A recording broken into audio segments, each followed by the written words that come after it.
Okay, we are recording. All right, so welcome to live session for National University for Management 309. Today is Tuesday, January 9th. Can you believe it's January already? We are through Christmas and all the holidays, so pretty incredible. Like I said before I started recording, I'd like to hear a little bit about yourself and then any questions you have about the course. I'm going to walk through the first two assignments, and I'll go through week to week each assignment as well, and then go from there. Yeah. So, who would like to jump in first? Just hear a little bit about yourself. I'll go first. That's why I turned my video on so I can be done with All right. it. I am not Denise Ann Smith. She's a very beautiful woman. My name is Ricky Savage. Okay, real quick. Retired Marine. Don't judge me for that. Maybe 25 years in the Corps, but then I did uh, 4 years in aerospace as a contractor or whatnot, and then retired from life around 48. I'm 52 now, so I actually train and do competitive jiu-jitsu. I know a lot of people say that, but I have the shirt, the neck tattoo. I look like a jiu-jitsu guy. My point is so yeah, and I already have two undergrads, but I've like 10 months left on my GI Bill, so I want to burn that up and take classes that I haven't really, Absolutely. So yeah, so that's my story and I'm sticking to it. Well, and I won't challenge you a bit. Right. Charles or Jeffrey? Yes, so I'll go next. My name is Charles Mativa, originally from Kenya, East Africa. Served in the Air Force for 21 years. Retired 2007, joined civil service 2008. Until now, I'm still in civil service. I work for the Space Force over here in Patrick Space Force Base, Florida. And what else? Yeah, so I'm pursuing my bachelor's degree on IT project management concentrated program, and I decided to do this just literally just to satisfy my pride and so forth. But um, because I've pretty much achieved where I want to be in life, so this is not really probably gonna help me, but it's not gonna take me too far because I'm coming close to my retirement here in 4 years. But I need to get that degree just so I can say I have it. Besides that, I'm on a voc rehab program. They're paying for it, so why not? So that's why I'm here. Well, in education, once you have it, you always have it, and what you do with it, then I always like to think it's like, well, once you have it, then you're ready. If something comes along, who knows? After retirement, something might come up, and put it to use. So, welcome, Charles. Thank you, sir. Appreciate it. Yeah. And do you go by Jeffrey or Jeff? I go by Jeff. All right, Jeff. Yeah. Hi, my name is Jeff Clough, and I'm from California. I'm in the Los Angeles County area. Um, so my major is business administration with an option in computer information systems. This is like my almost second year at National University, and I have like 8 classes plus a project left. So um, my goal is to get my bachelor's degree so I can hopefully get a career started in data analytics um, or like something else in the computer information systems field. Right now, I work for Pizza Hut, but I'm transitioning to another job, and I'm really looking forward to learning about management and your experience in your career, Dr. Sands. So, um, thank you for having this session today. Oh yeah, and welcome. We probably don't live too far apart. I live in North Orange County, so I think we're maybe a long stone throw away. Do want to take a minute. So thank you, the three of you, for introducing yourselves. I One of the things I like to share with each class I teach is all my education has been at night. I've never I don't think I've ever seen the classroom in the light of day. With that said, I worked full time, family, and then plugged away in the evening with classes. And it was back in the day before we had online, I think. well, part of my education was before online. Then when I got my PhD and other masters, it was online. But yeah, I started off as a civil engineer at a high school and wanted to make a career change, so I went back to school. And I know in a number of students that I have, they, you know, aligning to a career or making a career change. And so I got my associates from college here, went on to Pepperdine and got my bachelor's in management, my MBA, and then I went to Villanova University and got a master's in Six Sigma. That was online. And then when I got my PhD in management from Walden University, which is located in Minnesota, so that was online as well. I'm a Doctor, certified six. Go that ahead. Six Sigma you just said, that I so we obviously have Six Sigma in the military. Did you, when you got your master's degree, did a black belt come with that? Because obviously there's a certification with that. I've never heard of somebody get an actual graduate degree in Six Sigma instead of Yeah, like it's certification. yeah, it was a master's certificate, and uh, it was a concentration in healthcare, and Okay. then also uh, um, that was in then in completely then classes, Yeah. taking the tests and stuff, and get your Lean Six Sigma black belt designation. And when I was at United Health Group, they had a robust, very robust Six Sigma program, so I got certified there as a Lean Six Sigma black belt as Oh, well. that's super badass. Say, sorry to interrupt. I get No, excited when I hear Six Sigma. sure. And please, this class is for us, and it gets boring to hear me just talk for an hour. So please, if you got something, jump in. It's all good. May I ask Um, one question? This just because before I sure. forget, 'cause I'm curious. So, are we meet? Or is this all online? Are we meeting once this semester, or is this an all online class? No, it's all online. Yep. Okay, cool. I Don't typically do have. the hybrid ones, and I didn't see a meeting, and I've accidentally missed a meeting like that, so I want to ask the first day. Oh no, that's a great question. Okay. And that's something I should probably openly like. That's something I hadn't thought about actually telling my class to say this is all online. So it's a good to have my back pocket. Yeah, and my dissertation was on Six Sigma as well, and was um, one of the most technical dissertations they said they had come across. So yay for me. But anyway, so yeah, like I said, all my education's been working full time, family, and all that. I'm about to get married in October. I have two daughters. One's 21, and one's gonna be 18. And I've lived in Southern California my whole life, born and raised here, and couldn't imagine living anywhere else. So, Yeah, all I was right. stationed in El Toro when that base was up there. I loved Orange County. I'm from Oh yeah, Northern California, but yeah, El Toro and that whole area, and especially when I was there in the mid '90s, was awesome. yeah, yeah. I was born just like 15 miles north of where I live today. So I was, yeah, haven't ventured too far away, but I that's cannot. You've just in the short time I was there from the mid '90s on or whatnot. Orange County changed. I can't imagine what you knew Orange County was as a kid and what it looks like now. It's night and day. it. Yeah, I mean, gosh, L.A., Orange County, Inland Empire. It's just night and day difference, even from the '80s to today. So yeah. All right. Well, it looks like John has joined us. Welcome, John. We're just getting some introductions and just having some general conversation about class. Do you want to take a minute and just introduce yourself? Hey, how you doing? My name's John Gonzalez. I am attending National University for a Bachelor's of Science in Accountancy. I have about like 5 classes left until I receive, so just Awesome. handling these last bit of them. I live in San Diego County, born in Ventura County. Um, Mostly been in San Diego my whole life though, probably from like I think like 6th grade Very good. on. That's where I live. San Diego's great. San Diego is beautiful. Yeah.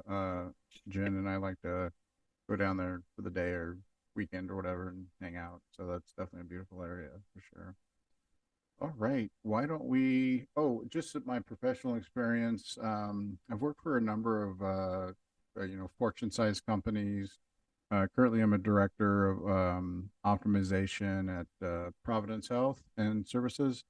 Prior to here, I was a director of consumer experience, United Health Group, for about 11 years. Before that was Kaiser Permanente and Pacific Air, and all the work that I've done has been around some kind of change management, systems integrations, setting up departments, hiring and firing people, unfortunately, and just right sizing the ship, as they call it. So, all right, well, let's jump into the classroom. Before I do, any general questions about anything in the classroom at all? Now I looked at the your outline, or I'm sorry, what do they call it? Syllabus. Pretty straightforward. Yeah, it is. This class is actually pretty straightforward. I do teach a master's class as well, which is a tad more complex. But let me share my screen.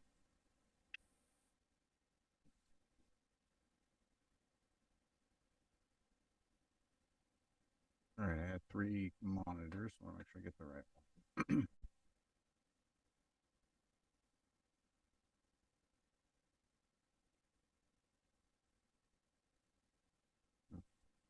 So, the announcement section, I hope you all had the opportunity to walk through it.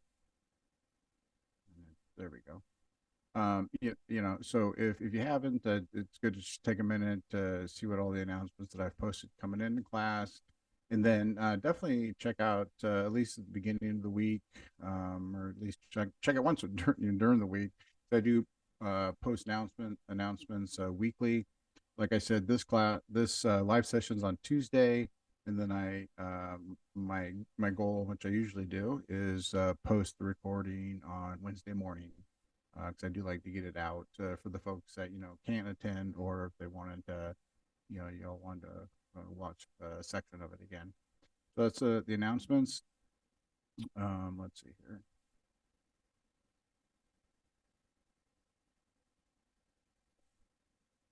Moving a little slow today.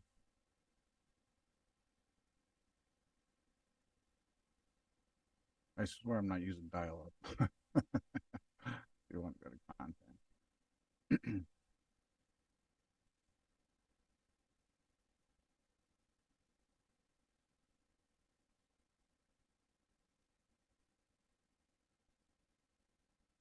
Wow, I don't know why it's so slow.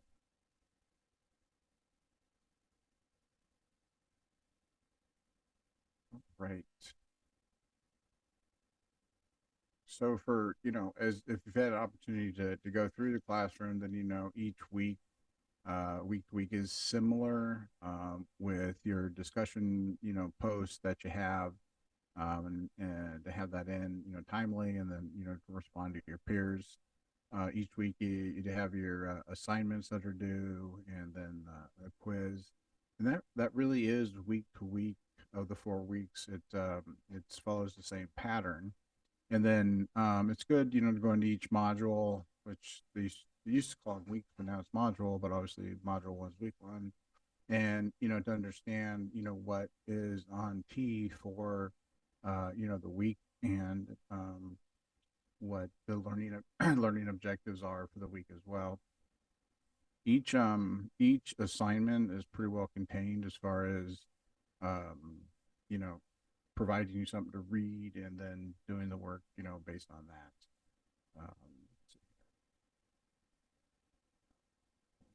To look at syllabus.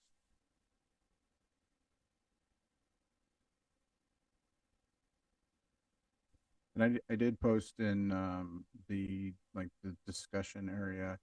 If y'all need to get in touch with me, have a question, um, or need some help with something, best way to do it Monday through Friday is just email me. I have my National University email up here on my computer all day, and I do respond pretty immediately. If it's on the weekend, just shoot me a text, because I don't have my National University on my phone for reasons. But yeah, just shoot me a text over the weekend if you got a question about something, because I know how it is, especially working asynchronously, and you get stuck with something.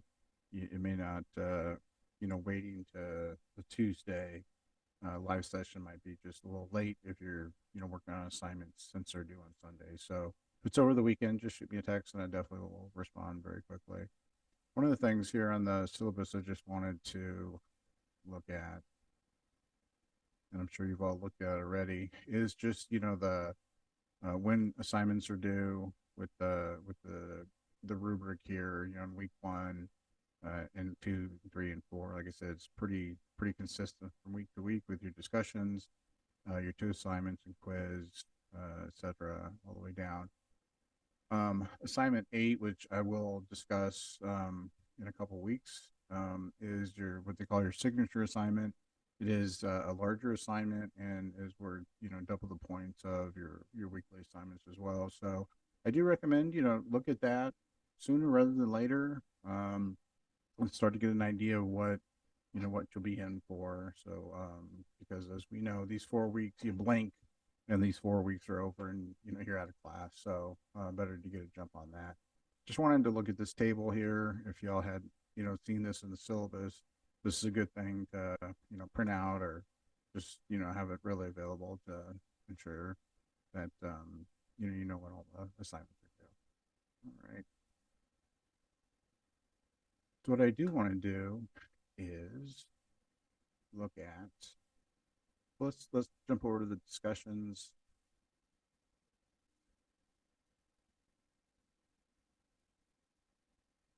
All right, just for the timing, submit your original post by Thursday, and then write at least 2 peer reviews by Sunday. And I do it's my goal to read and respond to every post, not the responses, but your initial posts, and it definitely on the introductions. I do really enjoy reading about everybody in class. Sorry, my throat's a little rough tonight. Reading about everybody in class, it's always a joy to see where people are coming from, where they're attending. It's neat every once in a while. You get somebody from like Japan or another country. It's always kind of interesting as well. So just make sure stay up on the the timing here. I'm not, when I read this for grading, I'm not looking at this with a magnifying glass. Just do a good quality post, follow the requirements, and then you're good to go. I don't, like I said, I don't read them with a magnifying glass to dissect those. All right. Let's see. Let's go to the assignments.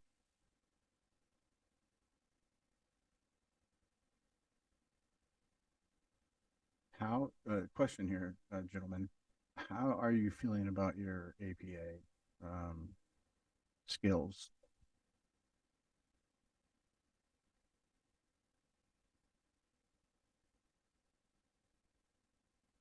Everybody answer at once. I feel more confident now after my last class because my last professor went over it in much detail and required it for every case study, so that helped a lot. Good. Right. So I do, one of the things that I am a bit of a stickler for is APA formatting, and the reason is because it really, in just reviewing so many papers, and just even papers within class or assignments written within class, having the adhering to APA standards does set that baseline, kind of that baseline performance as far as writing a quality paper. Also, in the business world, APA formatting is kind of what you would be doing in the business world, because you write in third person. In third person, that means you're focused on a thing, not typically it's not, you're not sitting in your boss for a reflection paper like, I just felt terrible about that. It's like, here's what happened, and here's how it's going to be solved, and this is the thing, right? This is what broke. And this is how we're going to mitigate it. And APA, unless it's unless you're in school, academia, if it's a reflection paper, then it's from the I statement. If it's not, if it's anything where it's APA or, these are all considered, research papers, even if it's a couple pages, right? And it's always third person because again, the focus is on the thing, it's on the subject, it's not about you. And so, I used to teach, APA, for a while. This was a number of years ago, and so I used to teach classes in person. And boy, talk about an exciting class.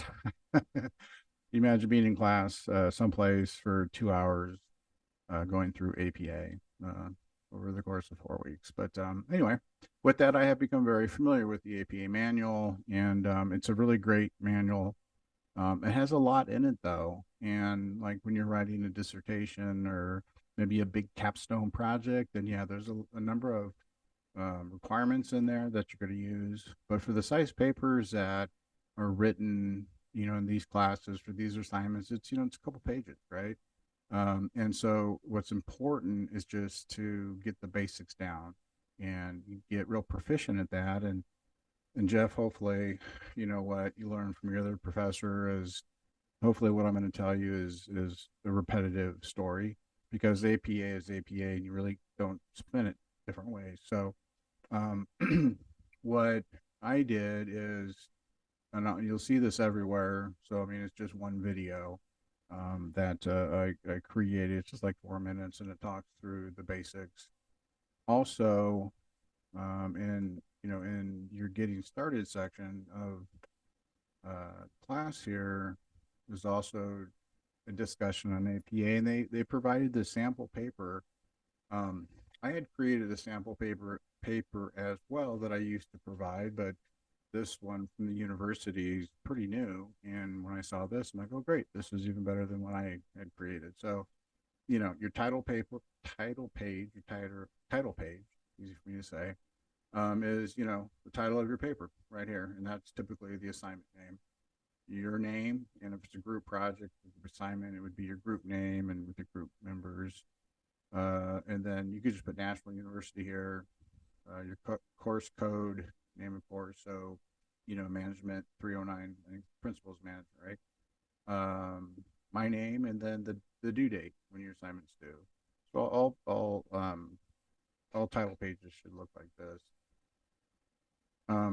There's no running head anymore. That was APA 6, and I think in my video I talked about that, but no running head. Page numbers are always top right. And your paper title, this doesn't say introduction right here. This is your paper title. It's just the same as this right here. Now this is always your introduction paragraph right here, and it's one paragraph. So we know that a paragraph is 3 to 5 sentences, and this should, you don't jump right into your paper. Like if you're going to write on a topic, you don't start with the topic. You start with the introduction to the paper, the whole paper. And that sets the reader's mind in the direction of, oh, this is what I'm going to be reading about. And like I said, it's a paragraph, 3 to 5 sentences. Then really what's important to master is what's called level 1 headers. And what's important about level 1 headers, especially, in academia and writing, and then your teacher reading and grading, is to ensure that, when a professor reads your paper, the first thing is like, well, did they write about what the assignment was supposed to be written about? And believe me, there's times where I'll see a paper and I kid you not, it's not even, paper could be on, management habits, and I get a paper on, how to wash a dog. I do get them. So, the first thing is, all right, did the student actually write about what the assignment is saying? And that's where you're gonna have your level 1 headers, because that's your major sections of your paper. It's to say, in this section, I'm writing about X. Okay. And then if you think about it, I'm going to go back to here. For your first assignment, for example, analyze the organizational structure of a company. Okay. Also, just as an FYI, for this class, they did not create a rubric for assignments 1 through 7. So I did talk to the university, and I got to go ahead to break it down here, so you know. I think it's important, for everybody to know, like, well, what is the point values for each? I like transparency. I don't like surprises. I don't like my students to be surprised about something, and and etc. So you know all the details going into it. Um, but if you think about it, when I talk about level 1 headers, if you think about, let's see, this is how many sections of your paper, right? You got 1, 2, 3, 4, 5, 6, 7, 8, 9. If you think about it, right? Because each one of these requirements is its own section, right? It's its own specific requirement. So you're not going to bleed all these things into each other. Then I get a paper which is like one, it's a 2-page long paragraph, which usually I don't even read. So, you're going to start your first level 1 header,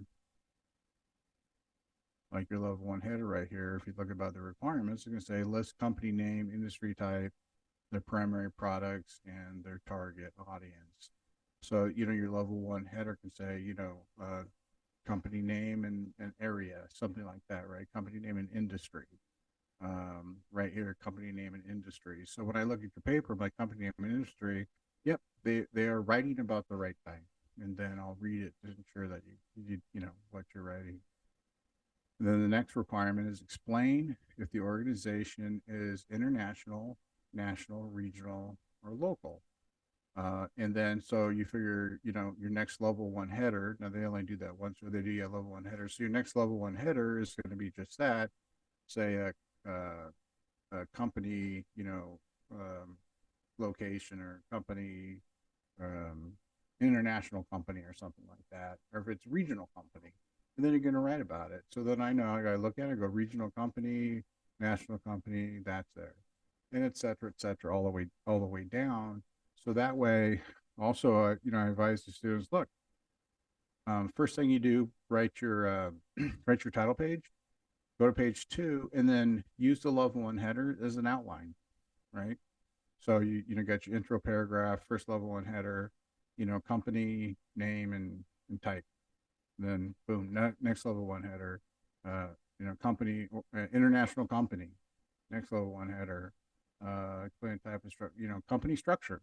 So now you've taken this blank Word document or whatever, got your title page, and then you're gonna put your paper title, or you write your intro, which intros I do last, and I write my intro and conclusion last.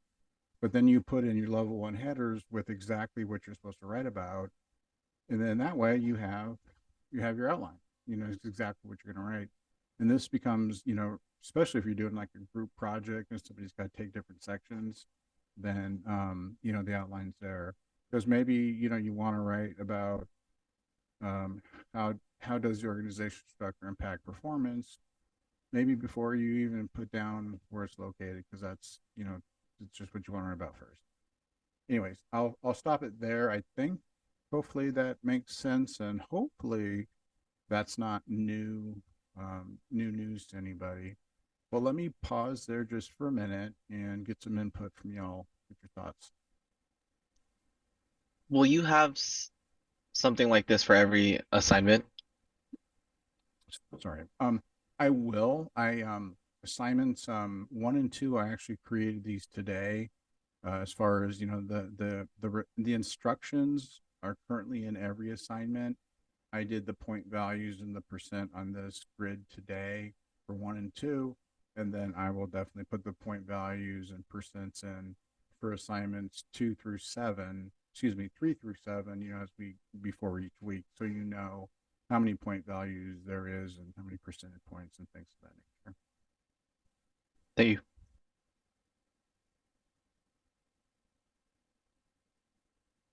All right. Well, I don't want to beat a dead horse, as they say, if not needed. But any questions, comments about APA formatting or your formatting, or about the assignment, actually? Let me before we move on. So let me stop, pause. Any questions or comments about APA before I move on? Just so I understand this correctly, uh, these it, I was following the syllabus, and I was trying to figure out if there's a textbook that assigned for this, and I thought I saw something like there was a textbook there, and then I want to just understand when we talk about like the first assignment, the first discussion, we're discussing a couple of theories, I believe, um, and it says based on the first lesson. Is that following the textbook, or I'm a little confused there? If you can clear that for me, please. Yeah. So the assignments are what I would say. Let's see, because over here, organizational structure and design case study. Choose a company that you aspire to lead, so you can, any company, Okay. or are familiar with, and analyze its organizational structure and design, and identify the difference. So, like for example, this assignment is finding and organization, and then pulling all the pieces out of here, and then I think it was apply which major theory from lesson one best applies to your chosen organization. Give 3 to 5 reasons you think, and that should be when you go back over to content.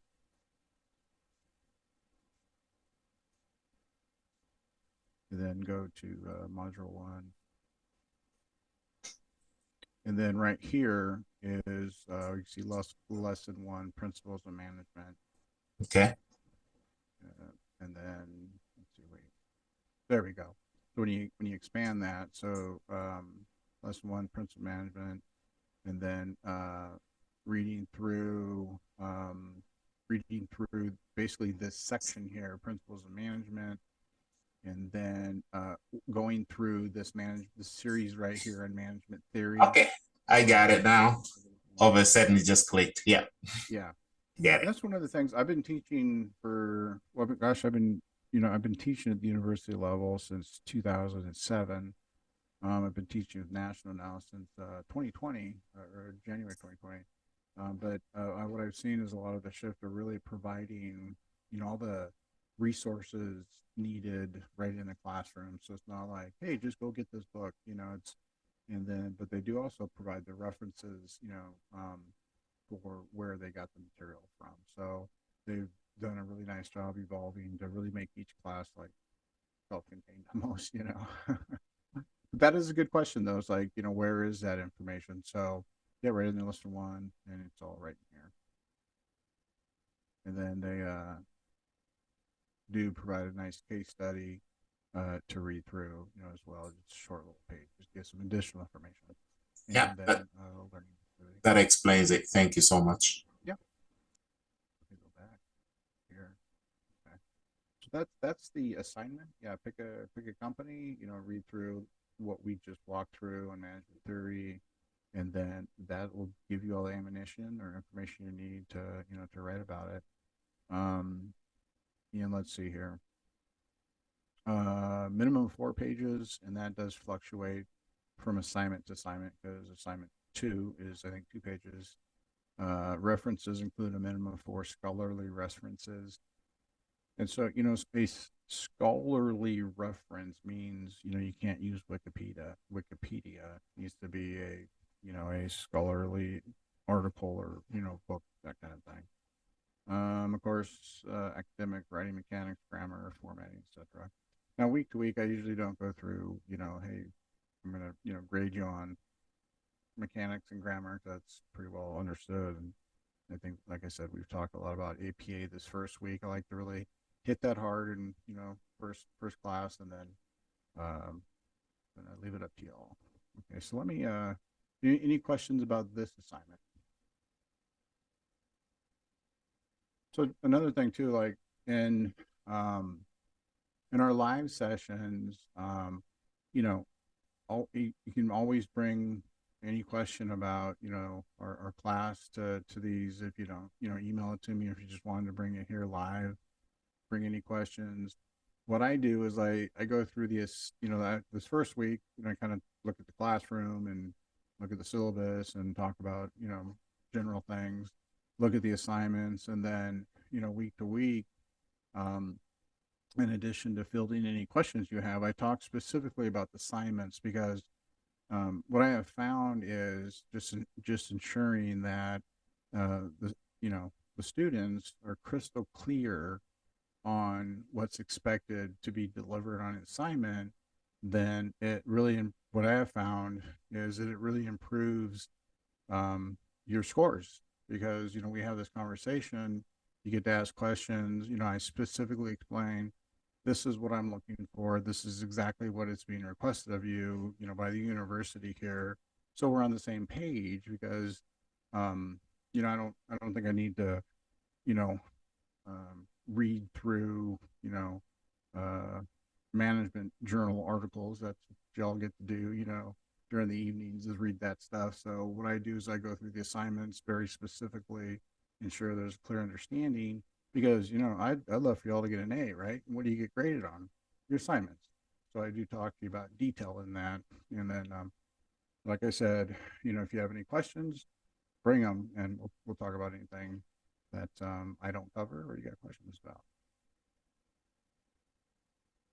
And also, like, sometimes students will email me and say, "Hey, professor, can we talk about this subject, during, live session?" Absolutely. So if you got a question ahead of time, you want to shoot over to me to bring up, that works too. Basically, I work for you guys here. All right.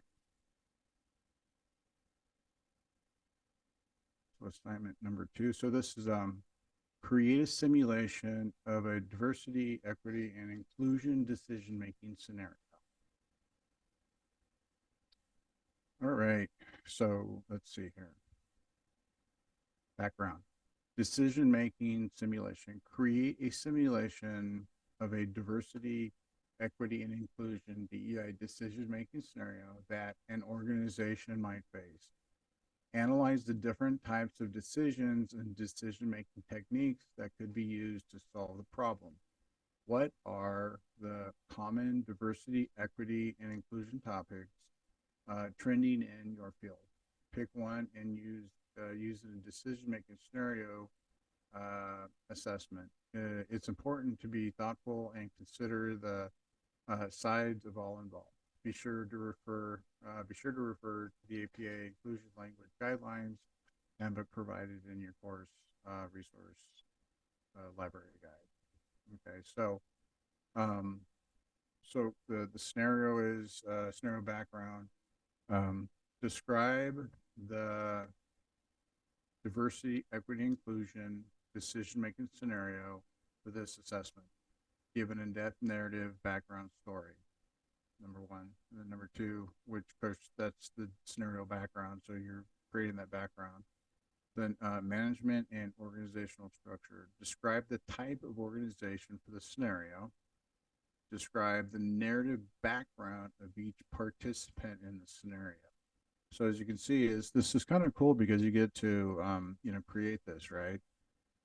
So scenario background, then about the management organizational structure. Is it big company, small company?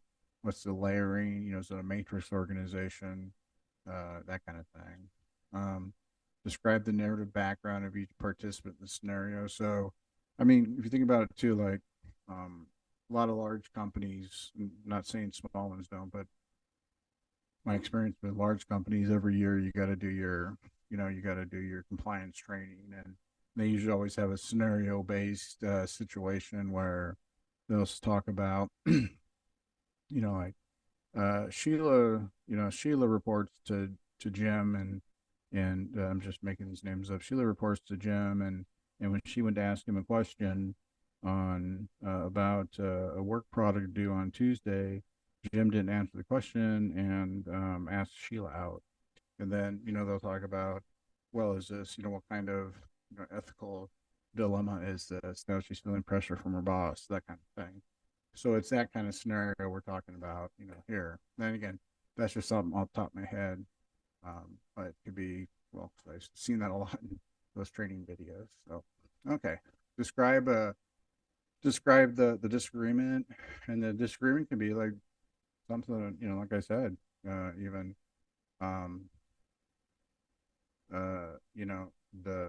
Sheila didn't want to go out with Jim, or Jim is providing her extra work because she wouldn't go out with him, that kind of thing. And that again, that's just a microcosm of what diversity, equity, inclusion looks like. That's just because I've seen that on compliance videos work. Describe 3 possible solutions that may benefit all participants and help restore the organizational culture. And as you know, culture is such an important aspect of work. And people usually don't leave work or quit jobs because of the work itself. It's that can be the best thing, and then the people you work with, the culture is toxic or it's just not good, and that's why people leave. So culture is such an important aspect of the workplace. Okay, let's see. So describe 3 possible solutions that may benefit all participants and help restore the organizational culture. So, an organizational culture typically, it's a fair, safe place to work, at a minimum. And, cultures, I'm sure y'all, just where y'all have worked, you can think different jobs of different cultures and, things of that nature. And then 3 pages, so a minimum of 3 pages. Of course, those, when it gives a page length, it's always excluding the title page and references. And I change this around because a lot of times universities will say, well, 2 to 3 pages. Yeah, well, then I always get 2 pages, so I'll say, I do tweak it to say, hey, minimum of 3 pages. If you want to go over a little bit, that's fine. You want to send like the submit 20-page document if it says 3, but give me at least 3. If you go a little over, that's fine. And this one, yeah. So there's 3 pages, 3 scholarly references, and it's okay. Any questions about that assignment?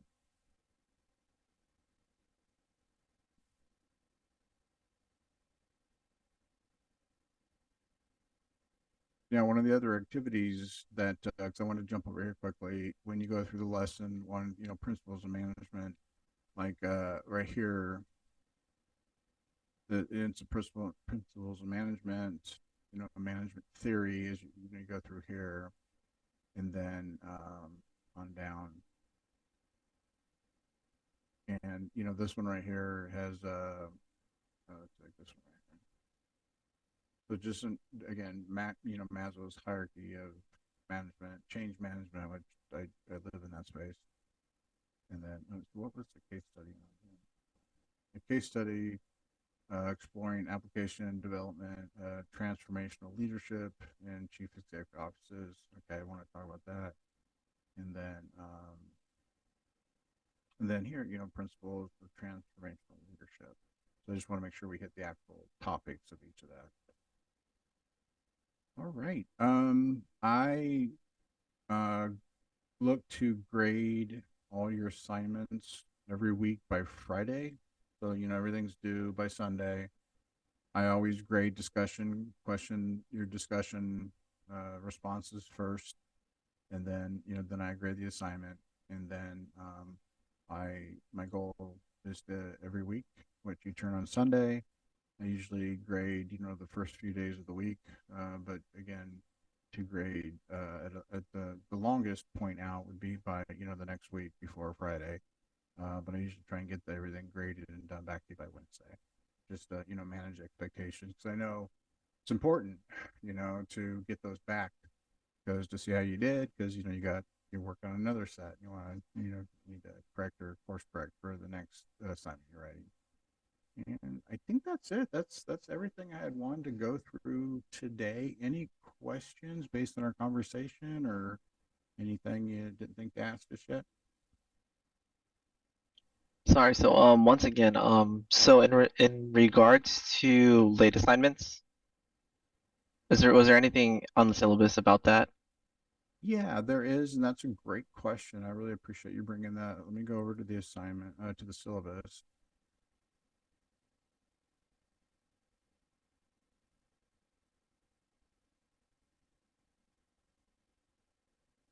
Yeah, they post it right here. Let's see. no late work accepted. So as a principal, kind of, and this is university policies, not Richard's, no late work accepted. If there's a family emergency, or other important life event, work situation, reach out to me immediately. I will work with you. Okay. Cause like I said, all my schooling's been at night, and boy, I know, having a family, sometimes young kids, too many damn dogs running around, someone's going to get hurt. And someone's probably going to need a trip to the ER right when I'm trying to finish my paper for the week. So, just work with me. Like I said, I check my emails all day. And if it was some sort of emergency that impacted your work, you can text me anytime. Like I said, I work for you here, and so I'd like to have, stay in communication if things happen, and we'll work through it. Thank you. Any other questions?